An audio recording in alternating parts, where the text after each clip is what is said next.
Damos inicio al... Bueno, muy buenas tardes. Vamos a dar inicio a nuestro coloquio doctoral del día de hoy con una excelente y muy novedosa presentación de una nueva profesora compartida con College. Aquí tenemos entonces el representante de College, ¿ven? De la facultad, la profesora Camila Gutiérrez, que se ha doctorado recientemente y alumna de College también, y que nos está haciendo entrar en materias muy novedosas para la facultad, que tiene que ver con el ámbito creativo, en fin, del diseño. Y lo que nos va a presentar tiene que ver con su tesis doctoral, entiendo, ¿no? ¿O no? Un proyecto que ocurrió en paralelo. Sí. Que fue muy útil también. Tal como dice la invitación, es la evolución de la ilustración en Japón, desde el ukiyo-i al shoujo manga, que es una tradición entonces japonesa. Así que Camila, bienvenida, un gusto tenerte acá, en nombre de los estudiantes de doctorado, profesores de doctorado y colegas de la facultad. Por favor. Muchas gracias. Bueno, muchas gracias, Sergio, por presentarme. Voy a presentar de pie, eso sí. También quiero agradecer a la facultad completa, por supuesto, a los estudiantes de doctorado que han demostrado interés en estos temas, a mis colegas de DAV que han sido fantásticos en recibirme muy afectuosamente en la facultad y por supuesto también a la Paulina, nuestra autoridad. Nos vamos a parar, nos vamos a parar y vamos a quedar con DAV, nada más. A todos, la facultad en realidad ha hecho lindos esfuerzos por recibirme, por explicarme todo lo que significa integrarme a este espacio, así que estoy muy agradecida de eso. Dicho eso también, hoy me voy a disculpar. Les voy a dar un segundo para que se horroricen de que voy a leer mi presentación, que es una tradición que se hace en letras, quizás en comunicaciones esto es más criminal, pero les pido que me tengan paciencia por ese lado. Como dijo Sergio, lo que voy a presentar es una traducción. Este es el ensayo, la parte donde yo empiezo a reflexionar acerca de una traducción que yo realicé durante mi doctorado de un paper académico del japonés al inglés, ¿ya? Intentando acceder a conocimiento que no existe en la scholarship norteamericana, ¿verdad? O angloparlante. Y esta traducción se trata de la evolución que ocurre en la ilustración japonesa en cierto periodo y de cierta manera. Traje 10 copias de esto, si las quieren compartir o pasar, por favor tomen una, las comparten. Ese es como el mapa que nos entrega la autora, y que está por los dos lados la hojita, en japonés y en inglés, y que es de lo que yo voy a estar hablando, ¿ya? También quiero comentarles que mi trabajo desde la perspectiva de las comunicaciones se sitúa un poco más en los estudios culturales, que en la parte de como análisis, experimento y estas cosas que estoy aprendiendo con ustedes, pero si les resuena algo, estudios culturales, estudios asiáticos, ahí me posiciono. Y también contarles que este trabajo no lo he realizado del todo sola, es un trabajo que realicé con una colega en mi doctorado.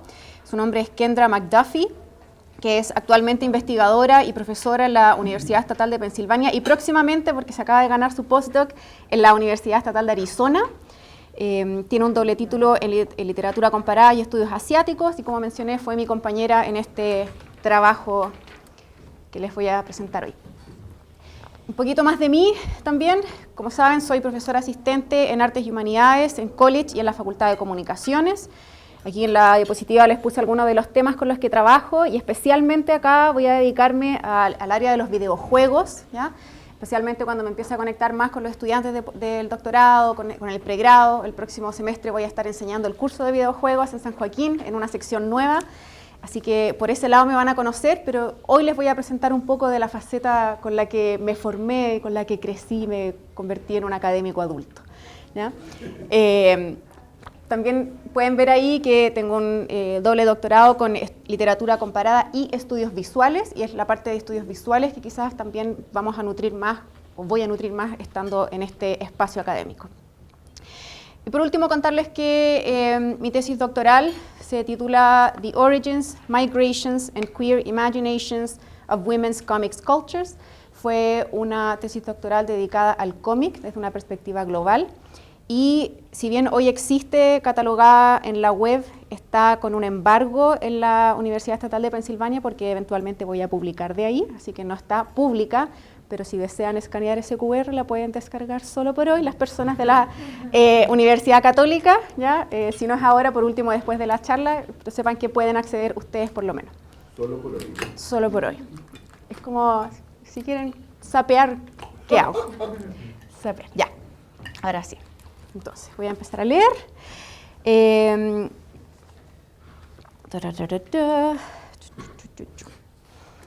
我が国におけるファッションイラストレーションの変遷 es el título. Es traducido al inglés por la propia autora como The Transition of Fashion Illustration in Japan. Este título en inglés aparece en el abstract de la publicación original de 1996 en la revista académica de diseño en Japón.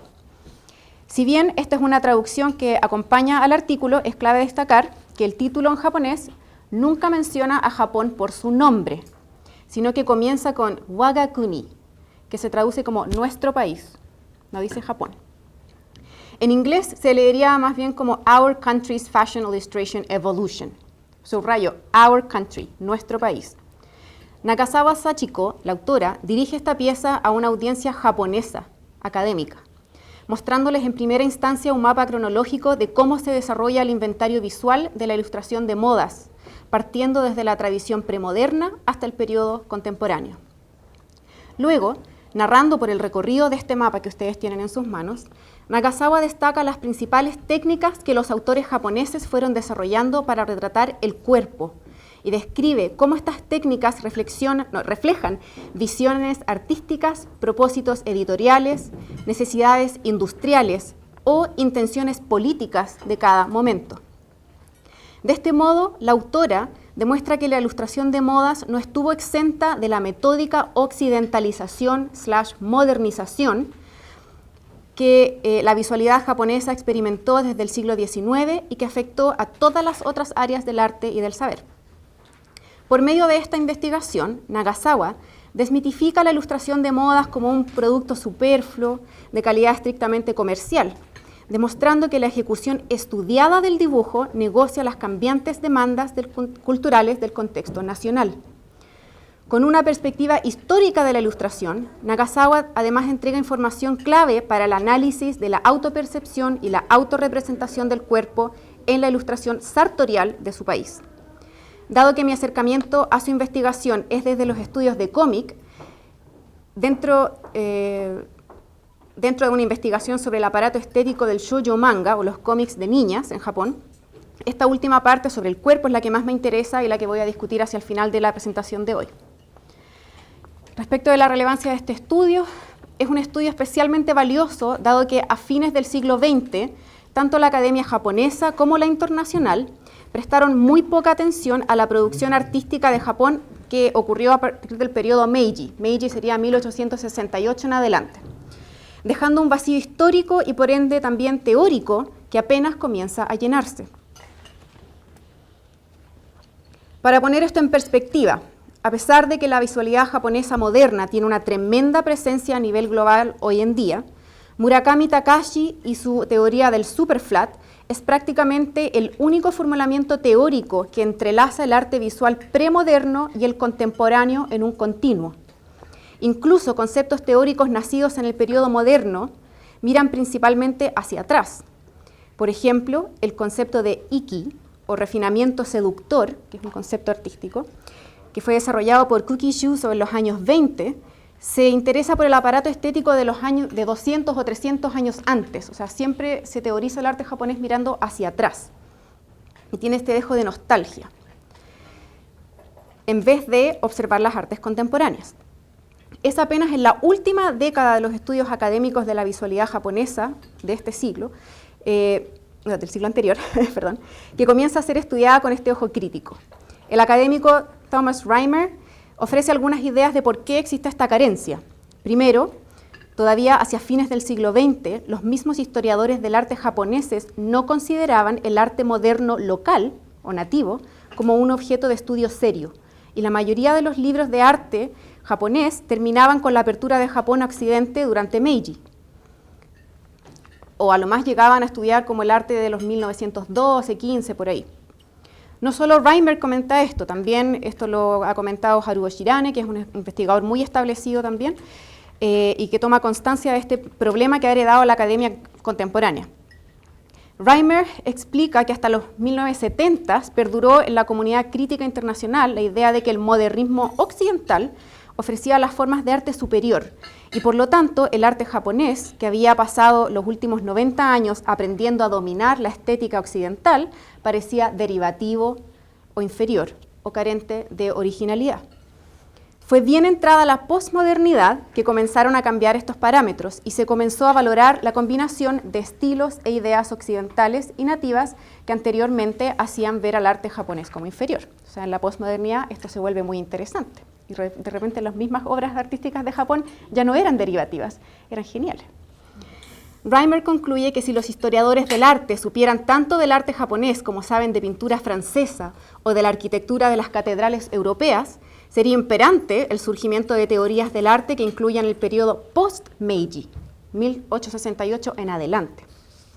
Sin embargo, en la realidad, hacia el año 2012, cuando él publica su compendio grande sobre arte, Reimer perciben que todavía falta mucho para comenzar a teorizar. Aquí entra en juego la investigación realizada por Nagasawa Sachiko, que yo traduje, que da cuenta en primera instancia de los abundantes estudios sobre el arte visual en el siglo XIX. Y nos dice, en nuestro país, en relación al desarrollo de la ilustración de modas, entre el periodo Edo y el periodo Meiji, dentro del ukiyo-e, el nishiki-e, desde el Bijinga hacia el Gyoko-e, que son estilos de arte, destaco que existen abundantes documentos que capturan eso. Luego, Nagasawa contrasta esta abundancia del conocimiento sobre el arte del siglo XIX con la escasa investigación que ocurre desde el periodo Taisho en adelante, o sea, del 1912 en adelante casi no se investiga el arte allá. Y declara que la literatura es fragmentaria y no revela un linaje continuo entre las style pictures y las fashion design pictures. Si ustedes ven el mapita que yo les pasé, está justo al medio eso. Esa sección del medio, ella dice que está muy fragmentada. Así, Nagasawa va presentando su principal argumento, que existe una rama no explorada en la definición amplia de la ilustración de modas, la cual ella define, detalla y conecta con linajes paralelos, o sea, con lo que está al lado.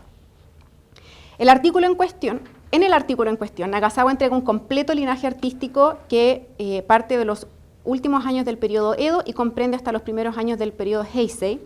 El periodo Heisei sería de 1989 en adelante, o sea, como el periodo contemporáneo, el ahora.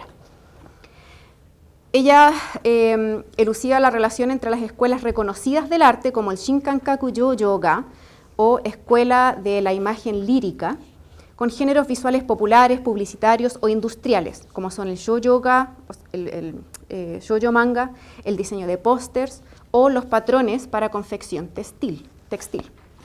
Esos patrones que uno usa para cortar la tela de la ropa, ella dice que también son como parte de este linaje.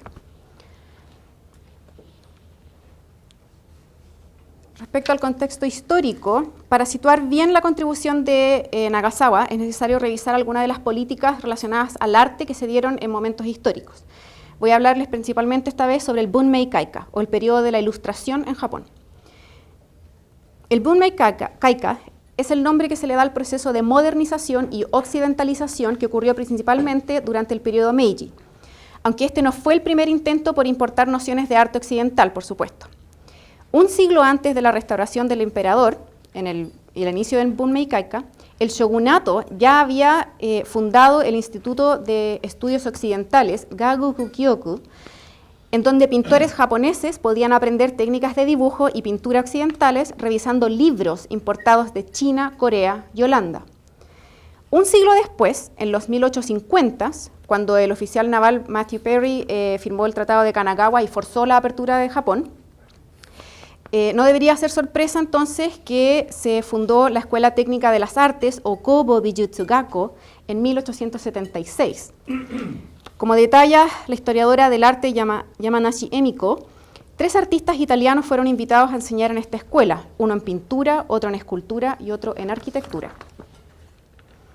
Fomentando iniciativas públicas y privadas, el gobierno Meiji quiso acelerar lo que se entendía en su momento como una modernización de Japón, no necesariamente para reemplazar las artes locales con artes occidentales, sino para mostrarse hacia afuera como un país desarrollado y poder repeler la amenaza colonizadora que comenzaba a afectar a China, a Corea y al sudeste asiático. De cierta manera, en la reforma del Bunmei Kaika, el desarrollo de las artes fue instrumental para que Japón se presentara a Occidente como un igual, capaz de dominar las técnicas llamadas modernas, como por ejemplo la perspectiva lineal, el sombreado, el dibujo realista y las figuras tridimensionales. Entonces, a través del dominio de estas técnicas de dibujo, Japón se mostraba a Occidente como un igual, como somos capaces, no nos colonicen, por favor. Pero también como un país que tenía artes tradicionales, ¿verdad? A principios de siglo, desde la perspectiva de Occidente, lo que el pintor japonés lograra aplicando las técnicas anteriormente nombradas, como lo que tenemos acá, no era tan llamativo para Occidente como la tradición premoderna que llevaba por detrás. Es por eso que el Bunmei Kaika fue tan determinante para el estudio de las artes japonesas en el siglo XX. Mientras muchos artistas japoneses invertían sus carreras en el dominio de la pintura en óleo, los genios modernistas franceses o estadounidenses refrescaban sus referencias inspirándose en la pintura nihonga y en el ukiyo-e. De ahí que la Academia Occidental del siglo XX pusiera tanto énfasis en estudiar las formas tradicionales del arte japonés, sin importar cuánto Japón se modernizara, en detrimento de las formas más modernas. Para poder dar un resumen del artículo es también necesario explicarles un poquito el modelo retórico que utiliza la autora en esta pieza. Me detengo en este punto antes de revisar el artículo porque la comprensión del modelo retórico utilizado por Nagasawa va de la mano con el desafío de promover la lectura de la escritura japonesa en la Academia Angloparlante Global. Para entender los distintos movimientos de un texto técnico o literario originalmente escrito en japonés, es clave comprender las divisiones de la estructura argumentativa llamada Kisho Tenketsu. Este es el modelo con el que Nagasawa Sachiko y la mayoría de los académicos japoneses escriben. Por eso, más que una distancia lingüística, para visibilizar el conocimiento producido por nuestros pares en Asia, nuestra academia debe sortear esta distancia retórica primero. El Kisho Tenketsu es una manera de estructurar textos literarios o argumentativos originaria de China y en donde los dos primeros cuartos del texto, el Kisho, son una introducción larga y detallada del estado de las cosas. La tercera parte, el Ten, es un giro o sorpresa, seguido por un muy breve Ketsu, el final, como el amarre final. El uso del Kisho Tenketsu hace que los textos académicos japoneses puedan parecer descriptivos o sin propósito para un lector más acostumbrado al modelo aristotélico que se usa en Occidente. Por ejemplo, mientras que el modelo persuasivo aristotélico aplicado a la escritura inglesa se caracteriza por una claridad e inmediatez en la presentación de las ideas, con oraciones cortas y directas, el Kisho Tenketsu podría hasta parecer circular o poético. A esto se refiere Carol Severino, quien lo explica de la siguiente forma.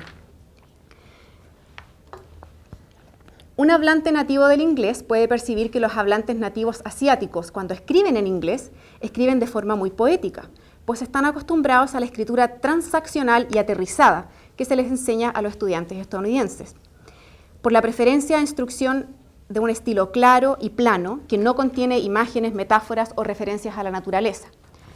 En el fondo lo que quiero decir es que en Occidente, en todos nuestros papers, ponemos el thesis statement inmediatamente en el abstract, el primer párrafo, ¿cierto? Muy rápido, después lo explicamos. Eso es como burdo para el Kisho Tenketsu, te tienes que demorar, ¿ya? Otra diferencia es que el modelo de escritura técnica del inglés, en ese modelo, el grueso del argumento se presenta al inicio, como decía, y se usan muchas conjunciones y frases adverbiales, como por ejemplo, however, furthermore, on the other hand, on the one hand, ¿cierto? Uno va como... En el texto del Kisho Tenketsu, nosotros sabemos el propósito de las oraciones por dónde están ubicadas en el mapa. O sea, que podemos tener oraciones que puedan parecer muy poderosas por acá, al principio del texto, pero deberíamos saber que esa jamás va a ser el thesis. La thesis la vaya a encontrar allá atrás, como muy atrás en el paper. Para darles un ejemplo, Esto se aplica en todo orden de cosas, es un orden argumentativo, pero también narrativo, ¿ya? Y el guión coma, que son los cómics de 4 paneles, que son muy famosos en Japón, lo aplica. Este es un autor chileno que usa un guión coma, ¿cierto? Entonces partimos suave, suave, ocurre el giro y el desenlace. Eso es un ejemplo muy chiquito de un Kisho Tenketsu. Citando un proverbio japonés, Dennett, esta académica, nos resume que no decir es mejor que decir en los textos académicos japoneses. Hay una especie de colchón antes del giro, que es donde entregamos realmente como la carne del paper. Ya. En el artículo de Nagasawa, por ejemplo, encontramos que el giro ocurre recién en la sección 4, como 5 páginas de lectura adentro, y después del giro hay como 3 páginas más donde se revisa de nuevo el texto y termina. Entonces uno como que tiene que... O sea, me entenderán que yo me estaba partiendo la cabeza traduciendo esto, tratando de encontrar como para qué era. Ya. Ya, ahora sí. La doctora Nagasawa Sachiko nos sitúa de partida en un espacio léxico muy diverso, compuesto de extranjerismos y palabras nativas, una mezcla, referentes a la evolución de la ilustración de modas en Japón. Comienza su artículo definiendo la palabra fashion en japonés, pero no es fashion, es fashion. A continuación, comienza a desambiguar los términos relacionados a la moda, procede explicando que su foco será fashion illustration, y lo escribe con katakana para que uno lo lea así, fashion illustration. Y explica que ese término tiene varios significados. Fashion illustration, en el sentido amplio, describe todo el árbol genealógico que ustedes pueden ver en la figura 1. Pero fashion illustration, en el sentido acotado, y ella pone paréntesis, el sentido acotado, sería lo que ustedes pueden ver en la rama más a la derecha, que se parece al diseño gráfico, esa rama del desarrollo del arte. Estas palabras se desarrollan con, pero no son lo mismo que las style-ga, o style pictures. Style de estilo, ga de imagen. Y ella dice que sus lectores puede que encuentren que la palabra style-ga es muy familiar, como que les suena, y eso es producto de que en la Segunda Guerra Mundial, al fines de la Segunda Guerra Mundial, hubo un boom textil en Japón. Y todo lo que tenía que ver con ropa en ese tiempo se llamaba style-ga. Entonces hoy día como que las abuelitas entienden de style-ga, aunque ni siquiera saben que es una palabra extranjera. Entonces, Nagasawa Sachiko está muy interesada en desambiguar esas palabras, explicar cuál es cuál, de dónde vienen, por qué se llaman así, por qué a la gente les suena unas cosas y otras no, etc. Con esta introducción, Nagasawa no nos argumenta mucho, pero deducimos que la diferencia entre fashion illustration y la style-ga va a ser muy importante para crear anticipación y momentum hasta llegar al giro del Kisho Tenketsu. Luego tenemos indicadores del problema a resolver en la sección 2 del artículo.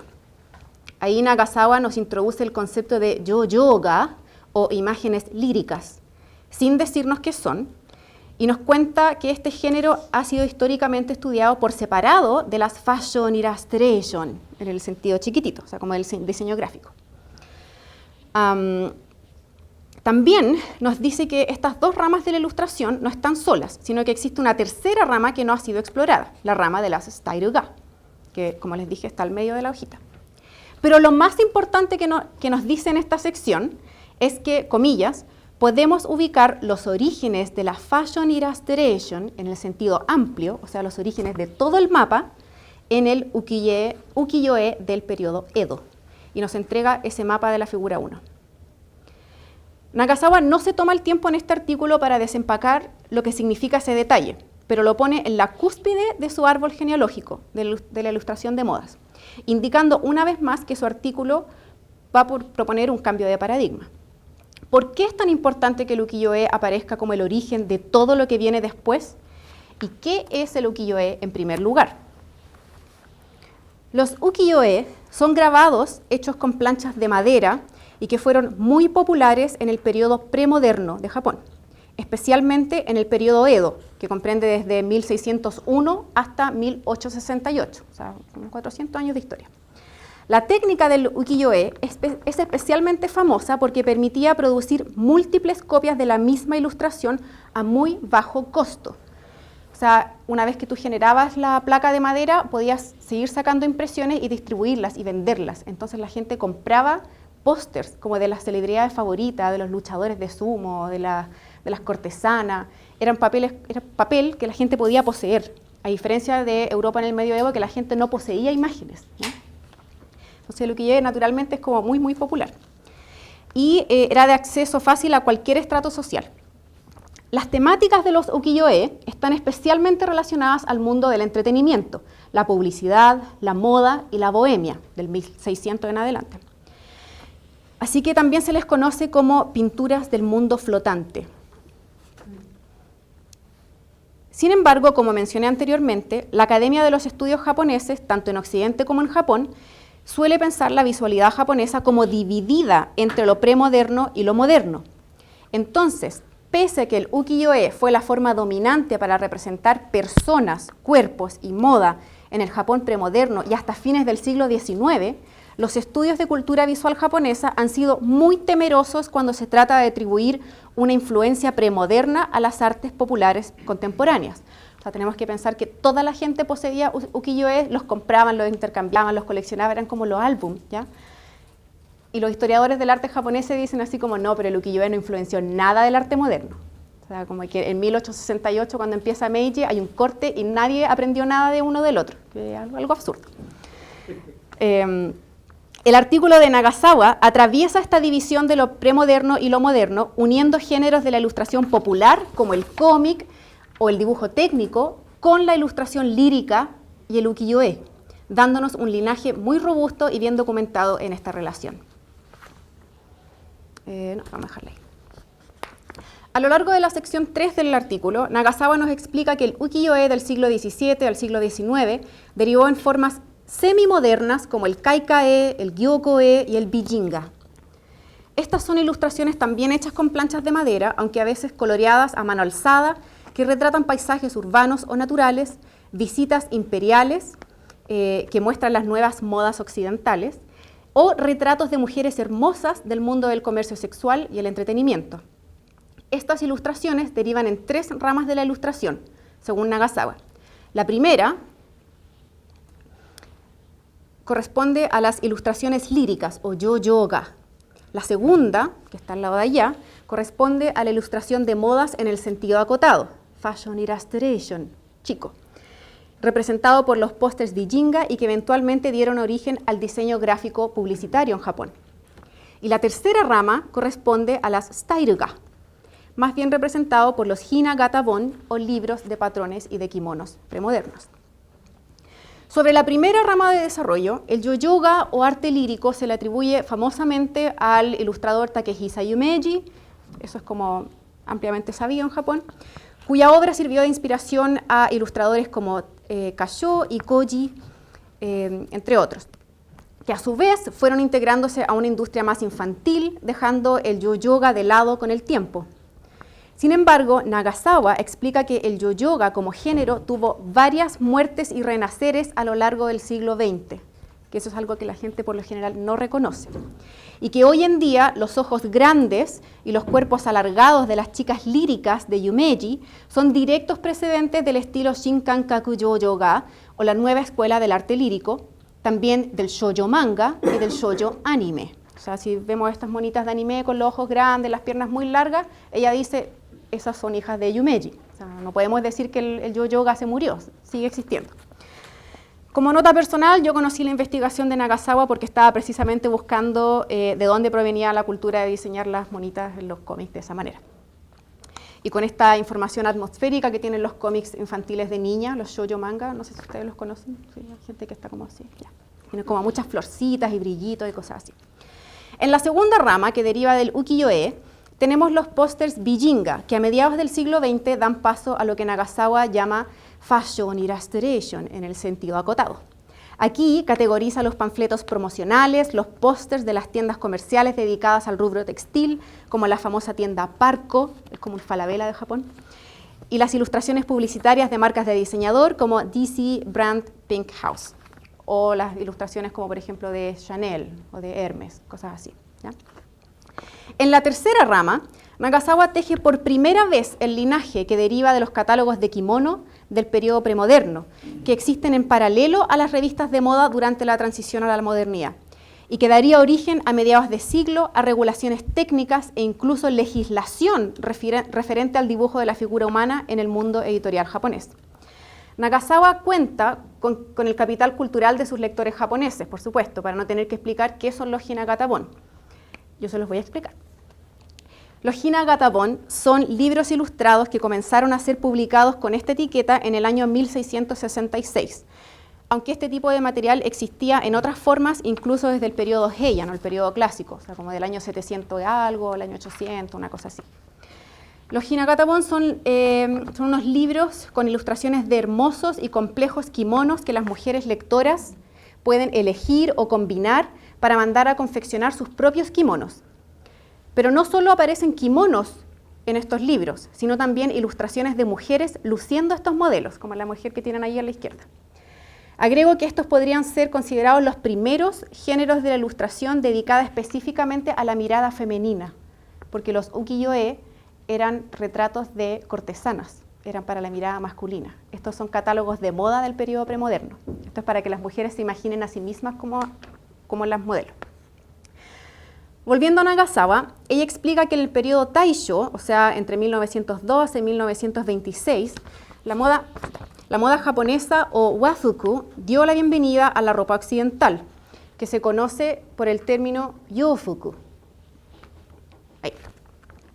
En este periodo, por influencia del Art Deco y el Art Nouveau, los cuerpos eran dibujados con proporciones más alargadas que las proporciones de los cuerpos que se encontraban en los hinagatabon, ¿verdad? En los hinagatabon las mujeres son más cortitas porque las japonesas antiguas eran más cortitas, pero después con el Art Nouveau son como unas monas largas.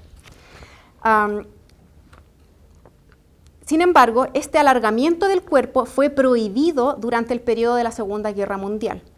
Nagasawa detalla cómo en 1937 se promulgaron regulaciones que solo permitían dibujar cuerpos con proporciones de baja estatura para que las personas en las ilustraciones se parecieran a los japoneses de carne y hueso.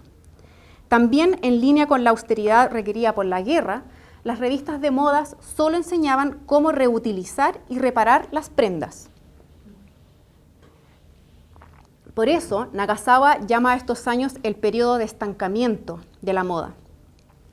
Se limitó la experimentación con el diseño de modas, tanto el uso de los materiales como en la manera en que los artistas se permitían concebir la belleza o moldear la figura humana. Sin embargo, con el término de la guerra vino un esfuerzo por reactivar la economía japonesa. En este esfuerzo, la industria textil fue protagonista. Ahora sí. En el año 1950, tras recibir instrucción en Estados Unidos, el ilustrador Suganuma Kinroku publicó un manual de dibujo técnico que por primera vez podía ser aplicado tanto al diseño de vestuario como a la confección de prendas occidentales. Suganuma bautizó este estilo de dibujo como Styruga, o Style Pictures, o imágenes de estilo. Titulado Styruga no Egakikata, el manual de Suganuma revolucionó la manera en que los cuerpos serían dibujados en Japón de ahí en adelante. Nagasawa sitúa aquí el giro de su investigación. Ahí llegamos al tenketsu. Y detalla cómo el nuevo método de dibujo dio inicio a institutos de ilustración de modas y a seminarios, propició la consolidación de gremios de ilustradores en Japón e incluso impulsó la creación de premios nacionales de ilustración y de confección. No alcanzo en esta charla, por supuesto, a darles todo el detalle de cómo ella teje este linaje, pero les voy a mostrar un poco del impacto que esto tuvo en nuevas técnicas complementarias, y para cerrar les voy a ir comentando cómo el artículo de Nagasawa, o este punto, corrige varios vacíos en el estudio del manga, ¿ya? Para explicarles un poquito más de esto. El Styruga consiste en dibujar una línea vertical y dividirla en 8 partes. La primera parte corresponde al tamaño de la cabeza y el resto del cuerpo se dibuja de acuerdo a esa distribución. Esto puede parecer simple hoy en día, pero para un Japón de la postguerra, donde era urgente enseñar ilustración a una gran cantidad de dibujantes para poder nutrir la industria de la moda, la industria editorial, todo lo que estaba resurgiendo, entonces esto era muy importante. fue de gran impacto. Más tarde, siguiendo el modelo de Suganuma, sus sucesores Kazuo Sugai y Aoki Itsuko publicaron en los años 1970 una versión actualizada del método en donde superponían 6 bloques a la figura humana, que es el método que tienen allá a la derecha. La técnica de los 6 bloques, así se llamaba, dividía el cuerpo de tal forma que los costureros pudieran calcular los patrones de ropa que eran necesarios para confeccionar las prendas. Fue así que en los años 70 las llamadas Style Pictures abandonaron su propósito más artístico y tomaron el camino de la confección de patrones, de material y de cómo coser la ropa. Mientras tanto, en la rama de la Fashion Illustration, en el sentido acotado, que era como la rama del diseño gráfico, un grupo de ilustradores se fueron alejando de las técnicas de Suganuma y abrazaron lo que el artista Nagasawa Setsu llamó Kurokisu. O sea, voy a avanzar mejor. Croquis, que sale allá a la derecha. Este es un estilo más suelto, como un boceto apasionado, así lo describe Nagasawa, que no secciona el cuerpo en un patrón, sino que lo libera y lo hace más expresivo. ¿Cómo voy de tiempo? Llevo 30. Ya. El nivel de detalle técnico e histórico con el que Nagasawa estudia la ilustración de modas en Japón me hace regresar a esa reticencia de los estudios visuales japoneses a estudiar la visualidad contemporánea en el siglo XX, por considerarla pobre y derivativa. Claramente, la investigación de Nagasawa responde a ese vacío y eleva el estatus de la ilustración de modas, demostrando sus orígenes japoneses, defendiéndola como un producto cultural nacional y destacando las innovaciones técnicas y creativas de sus exponentes. Incluso, al incluir en su investigación el periodo de la Segunda Guerra Mundial, Nagasawa nos demuestra que la ilustración de modas fue secuestrada como un instrumento político, pues por medio de ella se buscaba elevar el orgullo racial de los japoneses en un momento de aspiraciones imperialistas. En esta misma línea, podemos entender la evolución de las Style Pictures y las ilustraciones croquis como una respuesta a las prohibiciones de elongar el cuerpo durante la guerra. Mi acercamiento, personalmente, a la investigación de Nagasawa y mi motivación para traducir su artículo y hacerlo accesible al público general es que los manga studies angloparlantes, los estudios de manga, en ellos existe una idea equivocada sobre el origen de las Style Pictures y sobre la sobrevivencia del yo-yoga en el arte contemporáneo. Por ejemplo, aquí. En un artículo sobre los orígenes del estilo shoujo manga, la investigadora Fujimoto Yukari identifica que el autor Takahashi Makoto, que ustedes lo pueden ver aquí, fue el inventor de las Style Pictures, al incluirlas por primera vez en el cómic Arashi wo Koete en 1958. Fujimoto está solo parcialmente en lo correcto. En cuanto Makoto es el primer autor en utilizar una Style Picture sobre 3 tiras de paneles en un cómic, pero el dibujo mismo de las Style Pictures fue inventado en Japón por Suganuma Kinroku en 1950 e inspirado por los catálogos Hinagata Bon. La Style Picture no nace en el shoujo manga ni en el periodo moderno, pero sí sobrevive en ese espacio editorial. Cuando Makoto Takahashi agrega las Style Pictures a su cómic, como podemos ver ahí, probablemente esto era producto de la popularidad que estas imágenes de cuerpo completo tenían en las revistas infantiles contemporáneas. Lo mismo ocurre con las imágenes líricas, que solo suelen estudiarse hasta el periodo Taisho de la mano de Yumeji. Sin embargo, Nagasawa conecta los paneles ornamentales del shoujo manga, como los que están acá abajo a la izquierda, al yo-yoga de principios de siglo, y a su vez al ukiyo-e de la bohemia premoderna. O sea, dice, este tipo de paneles donde tenemos como brillitos, texto flotando, donde no hay bordes, el cuerpo por encima, esto no es un accidente, viene así. ¿Ya? Voy a encontrar de nuevo. Ya. Queda muy poquito, por si acaso. Hacia el año 2003, Haruo Shirane detectaba que los estudios sobre cultura japonesa necesitaban superar con urgencia la división de 1868, que secciona la historia de Japón entre lo moderno y lo premoderno. Primero, Shirane predecía que debían fundarse nuevas revistas académicas que pusieran en contacto a investigadores japoneses y norteamericanos y que publicaran más traducciones del discurso académico japonés al inglés. Este punto continúa siendo muy limitado, pero sí existe desde el año 2015 el Journal Verge Studies in Global Asia, el primero cuya misión principal es superar la división entre los Asian American, Asian Studies y los estudios provenientes de Asia. Segundo, Shirane insiste en que las nociones de modernidad, nacionalismo, cultura popular y urbanización no nacen a fines del siglo XIX. La noción de modernidad no empieza en Japón en 1868, sino 100 años antes, en el periodo Edo. Por esto, el límite de 1868 es un obstáculo conceptual. Pensar en Japón antes y después de 1868 desarticula artificialmente la evolución cultural de Japón. Shirane propone que el estudio comparativo a través de distintos textos y periodos históricos, incluyendo el siglo XIX o XX, abriendo el potencial de cruzar la división moderna y premoderna, es urgente. Shirane ejemplifica que sería un disparate enseñar poesía japonesa sin incluir el periodo premoderno. ¿Cómo enseñas poesía contemporánea sin enseñar waka o ¿cómo son estos los típicos poemas que se conocen mucho de Japón? Haiku, ¿cierto? Haiku, waka. No puedes enseñar poesía japonesa moderna sin enseñar eso. Me permito extrapolar esta reflexión suya al mundo de las artes visuales y la ilustración publicitaria. Sería absurdo estudiar la estética del shoujo manga sin interesarse por sus raíces en el stairuga, en el yoyoga, en los hinagata-bon y los ukiyo-e. Estas disciplinas, estas conclusiones pueden sentirse obvias, pero el hecho de que sigamos sin resolver esta crisis disciplinar en los estudios visuales japoneses hace todavía más importante el mapa evolutivo de la ilustración que nos entregaba Nagasawa en 1996. Esa sería mi presentación de hoy. Muchas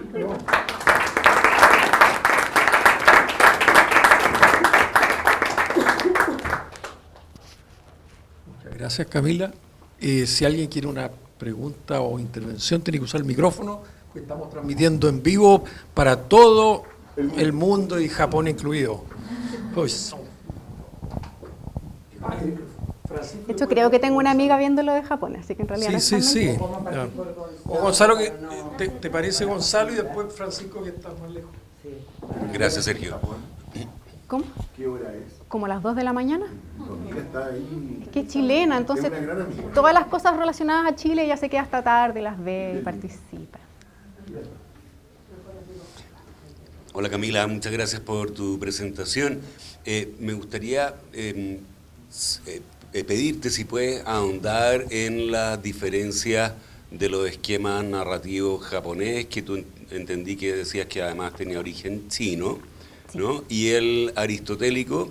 No alcancé a ver bien exactamente la diferencia y tal vez si nos pudiera ilustrar con un ejemplo.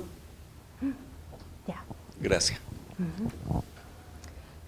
¿Tomamos al tiro otra pregunta? Ya.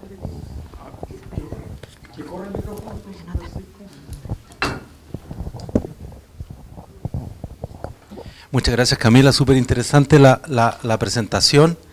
Me gustaría acercarme para mirar más en detalle esa gráfica porque es muy interesante. Mi acercamiento a la cultura japonesa es también muy fragmentada y súper, qué bien, súper con cierta hegemonía cultural de parte de la mirada occidental frente a lo que ocurre allá, y es bien interesante la dialéctica que comienza a producirse a partir de lo que se sentó como una base de la modernización de Japón, que después de cuando finaliza el periodo Edo, ¿ya? Y se asimile también con todo un contexto que es muy interesante, que tal vez podrías profundizar en ello también, ya que es la industrialización que se comenzó a producir precisamente en aquel periodo en Japón, ya, y que fue todo bueno, no fue de la noche a la mañana, pero dentro de la tradición de las familias tradicionales japonesas fueron ellas mismas las que comenzaron a sentar las bases de la industrialización, el toyotismo que vimos durante el siglo pasado, etcétera. Ya, eso es bien interesante porque ocurre que comienza una especie de conversación entre Oriente y Occidente, entre Japón, básicamente entre Japón y Estados Unidos, para ponerlo así, digamos, en términos imperiales, durante el siglo XX, y que a la larga estamos nosotros en el siglo XXI viendo las consecuencias de ello. Y también me gustaría una reflexión tuya, como así si estuviéramos conversando, ya, sobre si has pensado en una especie de línea de tiempo o línea de influencia entre estos estudios que son sumamente interesantes como producto cultural que se distribuye ya en el pueblo japonés y que tienen acceso a él, así aquí en Occidente, mientras se distribuían esas tablillas, o sea, el producto de esas tablillas, aquí en Occidente te obligaban a ir a la iglesia o la catedral del pueblo para mirar el arte y ni siquiera lo podías tocar y ahí había una tangibilidad perfecta. En cambio, aquí no, era completamente intangible, tan intangible como las catedrales góticas que iban hacia el cielo, etcétera. Entonces, lo interesante es cómo comienzan a conversar esos elementos y lo que tenemos hoy día es, perdona lo pedestre, Akibahara 48. ¿Lo conoces? O sea, sí, son todos los grupos que se han generado a partir de esos modelos, grupos femeninos, y que acabé 48, otros más. Corea asumió la misma tendencia también, pero con voice groups, y etcétera. Y ellos cultivan esto, una estética, una imagen, una ciertos como modelos y arquetipos que son replicables, que son industrializados también, y que aquí en Occidente estamos apropiándonos sin tener en cuenta toda la historia que hay hacia atrás, sin preguntarnos sobre esa historia y si está vinculado con esto. Me gustaría una reflexión tuya en torno a eso. Gracias. Aquí una pregunta.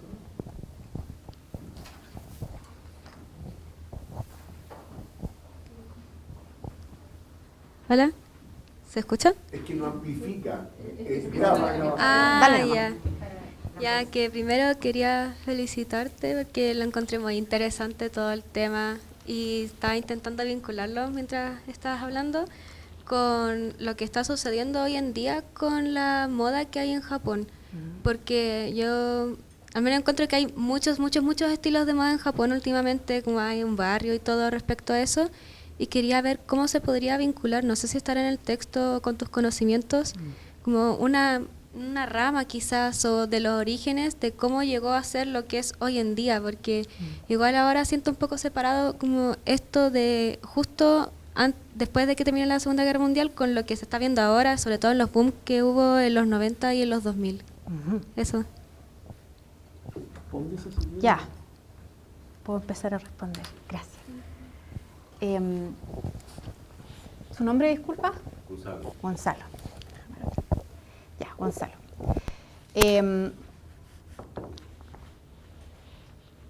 Primero, mencionar que este es el primer borrador de esta reflexión de la importancia de esta traducción, ¿ya? Entonces, estoy tratando de explicar a mi audiencia lectora, ¿cierto?, por qué cuando terminen de leer mi essay, mi ensayo, y se lean el texto traducido de la Nagasawa, les va a costar mucho llegar así como este era el punto. Se va a trazar mucho eso. Y esa lectura puede hacer que el texto se lea como una serie de enumeraciones, como un montón de oraciones que son muy factuales pero no están argumentando nada, ¿ya? Porque hacia el final van a encontrar algo. Entonces, para mí es muy importante explicar qué es el Kisho Tenketsu como un modelo argumentativo, ¿ya? Estudios del Kisho Tenketsu en Occidente existen principalmente desde el mundo de la narrativa, ¿ya? Porque se considera que el modelo narrativo occidental es el del inicio, y después el decline, ¿cierto? ¿Cómo se llama este? Inicio, desarrollo, ya, eso. Que es de 3 partes, ¿cierto? En el modo simplificado. Y que los textos argumentativos occidentales tienen que tener la carne del asunto al principio, ¿cierto? Le enseñamos nosotros a nuestros estudiantes cuando hacen investigación a tener su thesis statement en la primera página, a saber escribir un abstract, que son 3 o 4 oraciones donde tú das de inmediato el propósito, ¿ya?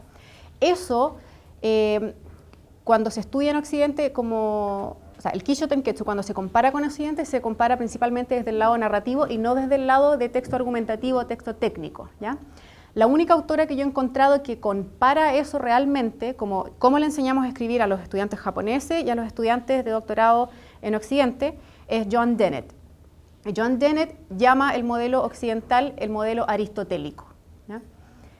Yo descanso completamente en este momento en Joan Dennett, y si ella lo quiere llamar aristotélico, le estoy creyendo, pero es algo que yo también tengo que averiguar, investigarlo más, ¿ya? Desglosarlo más, porque entiendo que los modelos aristotélicos de argumentación, de narrativa, de todas estas cosas son mucho más complejos, y yo no soy filóloga tampoco para empezar a cuestionar esa parte, ¿verdad? Entonces es una tarea que tengo pendiente, explicarme a mí misma mejor por qué Joan Dennett lo llama aristotélico y no le llama simplemente el modelo argumentativo occidental, ¿ya? Si tú tienes cómo orientarme por ese lado, yo estaría muy feliz de conversar contigo. Bueno, se llama aristotélico porque está escrito en la poética de Aristóteles. Ajá. Gracias está descrito ahí, por eso que es tan importante para la literatura y para el arte occidental en general. Pero es que, por eso que te preguntaba, apelando a tu conocimiento de literatura comparada, porque, claro, yo sé poco de literatura oriental, digo, Murakami, Mishima, y hasta por ahí uno más llego. De Murakami leo hartos, así, y pensaba, hay novelas de Murakami que me hayan llamado la atención por lo que tú describes, o Mishima, y decía, no, en cambio tenía ejemplos de literatura occidental clásica, como Dickens, que, no sé, pues en Casa Desolada tira un capítulo entero describiendo un puerto y los charcos plateados y los barcos. Después uno se da cuenta que eso no es una descripción vacua, porque en ese barco viene, en fin, este personaje. Y también me acordé de, no sé, pues El hombre sin atributos, una novela como de 1000 páginas. El primer capítulo largo está dedicado a la descripción meteorológica del lugar, bueno, que él lo llama distinto, que es Austria, donde se va a desarrollar la novela.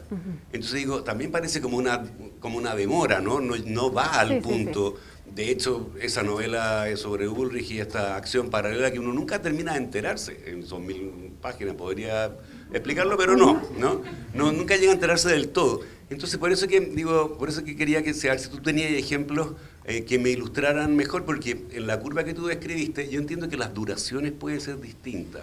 Y esa es mi pregunta, si la duración es distinta, porque el esquema es bien parecido al esquema dramático occidental. Pero entiendo que es relación al texto argumentativo. Sí. No narrativo literario. O sea, el Kisho Tenketsu es un modelo que aparece al final cuando tú lees todo tipo de textos de Corea, tengo yo aquí, de coreanos, chinos o japoneses, ¿ya? Lo vais a encontrar en cómics, lo vais a encontrar en poesía. De hecho, la tercera línea del poema por lo general suele ser donde está como la frase más bonita, ¿ya? En los waka. Siempre es como el tercer bloque donde ocurre el giro o algo como estéticamente sorprendente, ¿ya? Se aplica también a los textos argumentativos y Joan Dennett hace estudios comparativos de sus estudiantes de posgrado cuando escriben en inglés, que incluso tratan de no hacerlo, pero como en la tercera oración se les sale así como, y esto es como los ríos de no sé qué, y entonces se ríen todos, ¿ya? Es una cosa más internalizada, más accidental, pero no necesariamente que es obligatorio que el Kisho Tenketsu sea así o que sea solo japonés, ¿ya? Es más bien como la predisposición cultural a escribir o a leer así. No hay absoluto en estas cosas. Sí. Ya. La segunda pregunta era de atrás de Francisco, sobre ejemplos de industrialización desde el periodo, hacia fines del periodo Edo. Bueno, se habla muchas veces de forma equivocada de que el periodo Edo es el periodo medieval de Japón, pero no lo es, ¿ya? El periodo medieval está mucho antes, de hecho acá tengo en la timeline, que serían como la era Muromachi, ahí está. Como Kamakura, Muromachi, Momoyama, esos son los periodos feudales donde Japón realmente está muy cerrado, donde hay como una especie de ralentizamiento del desarrollo de la cultura, qué sé yo. El periodo Edo es muy fascinante porque el emperador está bajo arresto domiciliario en Kioto, ¿cierto?, en el palacio, y los Tokugawa, estos clanes samurái, le dicen como usted emperador, sigue siendo emperador, pero la va a tener sentado aquí en su casa y nosotros vamos a gobernar. Y lo que ocurre desde el 1600 al 1868 es que los Tokugawa construyen una red de caminos y carreteras que cruza todo Japón. Entonces, con una red de carreteras puedes también tener más acceso a cosas materiales de construcción, mano de obra, ¿verdad? Y todas las carreteras llegan a Tokio, a la nueva capital, Edo. Entonces, Edo se transforma en una capital comerciante con muchas nociones como de impulso de industria, ¿cierto? Y de entretenimiento. Cuando yo hablo de que la mayoría de los ukiyo-e son imágenes de mujeres cortesanas, no es tampoco hacerlo con este juicio moral así como de eran prostitutas, eran mujeres del entretenimiento, o sea, todo lo que estaba pasando, que era entretenido, que era genial en Japón, en ese momento ocurría en las casas de té, y eso no necesariamente involucraba sexo, ¿ya? Es como bohemia, llamémosle. Y producto de esta cultura del entretenimiento, de los teatros kabuki, también crece mucho la cultura editorial. Y de ahí parte un desarrollo industrial de todo lo que es editorial, ¿ya? Existen los kibyoshi, que son libros de cómic, que son muy vulgares y muy chistosos, ¿ya? Los akahon, que son libros infantiles, o sea, los niños chicos japoneses leían mucho, y se empiezan a desarrollar nuevas técnicas de impresión a color. Entonces los nishiki-e son ukiyo-e que son completamente coloreados, y puedes producir 1000, 2000 copias de la misma imagen coloreada para que la gente las pueda coleccionar, ¿ya? Por lo tanto, Edo es el momento del auge cultural japonés. Y desde el 1600 al 1868 fue, yo diría, no diría yo, es como matter of fact, que es la capital del mundo más letrada, ¿ya? Por eso cuando se habla como de desarrollo más industrial, desarrollo cultural, y se dice que en Meiji ocurre todo solamente porque hay contacto con Occidente, es muy mentira. O sea, Edo realmente era el futuro, y los shogunes Tokugawa no estaban interesados en seguir cerrados para siempre tampoco. Ellos ya estaban trayendo nociones occidentales de arquitectura, estaban muy interesados en el armamento occidental para poder tener mejores condiciones de defensa. Tenían puertos en Japón que estaban específicamente abiertos para que llegaran barcos occidentales. Y cuando se habla de esto de que Tokugawa Edo estaba cerrado, también estaba cerrado porque cuando habían entrado los misioneros portugueses, habían llevado a japoneses a trabajar a México y a Latinoamérica como esclavos. Entonces Tokugawa cierra el país como en términos de migración, pero tienen un impulso muy grande por modernizar antes de Meiji, antes de que entre Estados Unidos al país. Entonces, ¿te sirve esto como respuesta? ¿Sí? Bien, genial. Ya. Y lo último, lo de Francisca. Hay algo que yo descubrí también haciendo estas lecturas. Hay artículos que no he traducido completamente, pero los pude leer y disfrutar y volverme loca con las cosas que encontraba. Y entre ellas encontré que en los años 50, en las revistas infantiles de niñas, se empezaron a dibujar páginas donde la ilustradora no dibujaba el cuerpo de las niñas, sino que solo dibujaba ropa, como puentes, banderas, joyas. Era como un collage de dibujo, así como... ¿ya? Y ese género de la ilustración se llamó oshare-ga. No sé si a alguno de aquí le suena la palabra oshare, de las tribus urbanas chilenas, los ochare. ¿No? Aquí sí, ya, la juventud, ya. Lo oshare es la palabra en japonés para moda, que es como rupturista, como esas cabras que tienen como las mechas así para todos lados, llenos de pinche. Esa moda es el oshare. Y eso también tiene orígenes, o se relaciona con estas ilustraciones de los años 50, donde para no dibujar los cuerpos de las niñas, no estandarizar tanto el cuerpo, se dibujaba solo la ropa. Y se dibujaba así como de estas maneras todas mezcladas, ya como con brillitos, con ramas de árboles entre medio. Entonces, esta noción de hacer como el collage con la moda, como de experimentar, de ponerte cosas que no tienen nada que ver una con la otra, de ponerte un kimono pero con botas de combate y con un gorro, no sé, inglés, provienen también de esa cultura de mezclar, de experimentar con la modernidad occidental y de crear cosas nuevas, ¿ya? Hay antecedentes de eso, por supuesto, desde incluso Meiji, podríamos decir, cuando ya se fuerza a que la gente se empiece a vestir como occidentales, también salen cosas muy entretenidas, ¿ya? Existen, por ejemplo, kimonos que se empezaron a fabricar en Taisho como en 1912, 1920, y Junichiro Tanizaki escribe sobre esto en la novela Naomi, que se hacían kimonos con telas occidentales, con sedas indias, por ejemplo, con patrones como de cuadritos como escoceses, ¿ya? Entonces, toda esta noción de mezclar Occidente con Asia en la moda, en la ropa, tiene como varias raíces. Y yo creo que sí se relaciona mucho con lo que se ve hoy en día en el centro de Tokio, con estos niños que andan vestidos como con miles de combinaciones, y que hoy en día, bueno, hoy en día no. El año 2006 lo veíamos mucho en Chile con las tribus urbanas, porque eran chicos que mezclaban todas estas cosas y que hoy en día existen entre nosotros disfrazados.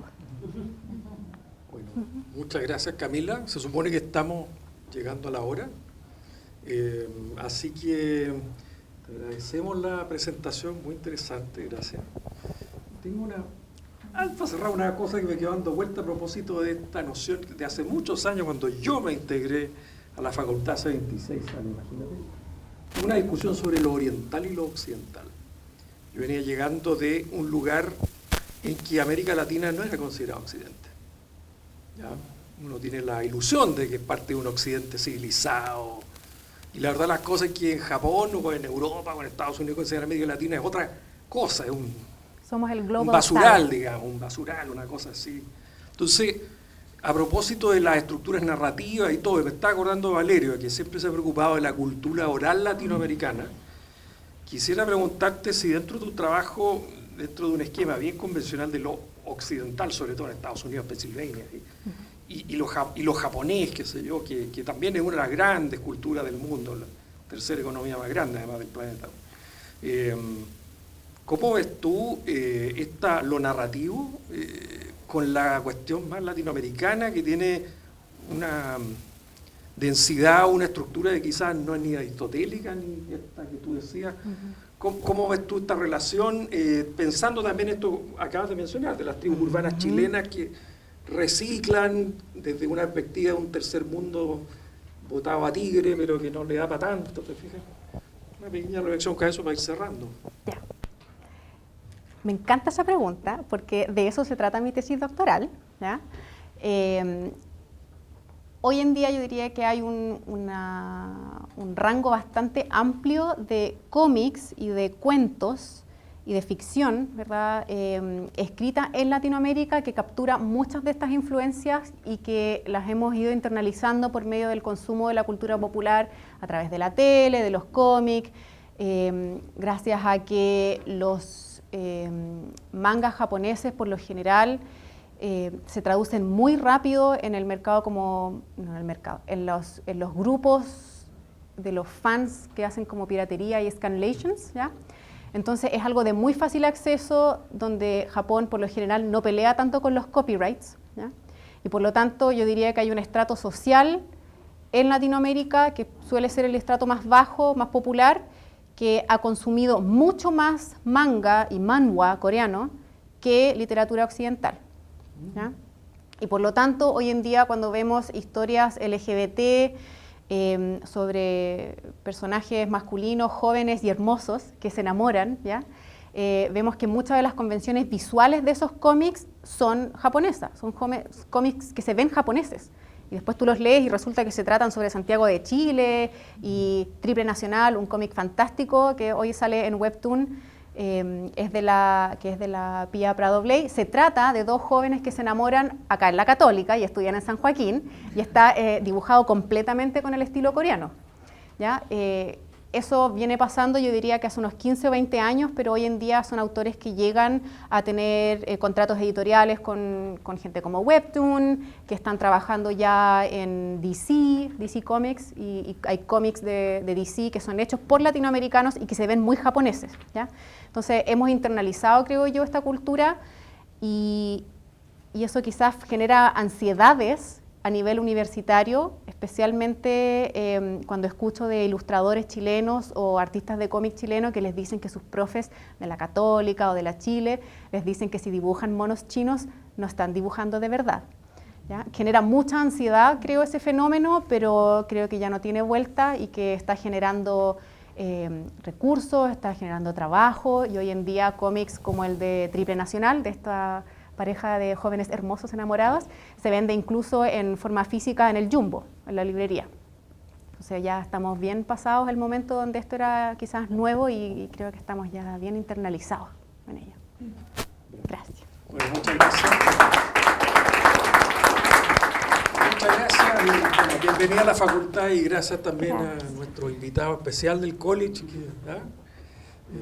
Y gracias a los participantes por este coloquio doctoral en esta materia tan interesante. Y gracias a los YouTubes también. YouTubers, sí. Los YouTubes. Y a la amiga. Y a la Maru, que ojalá que esté viendo. Sí, ya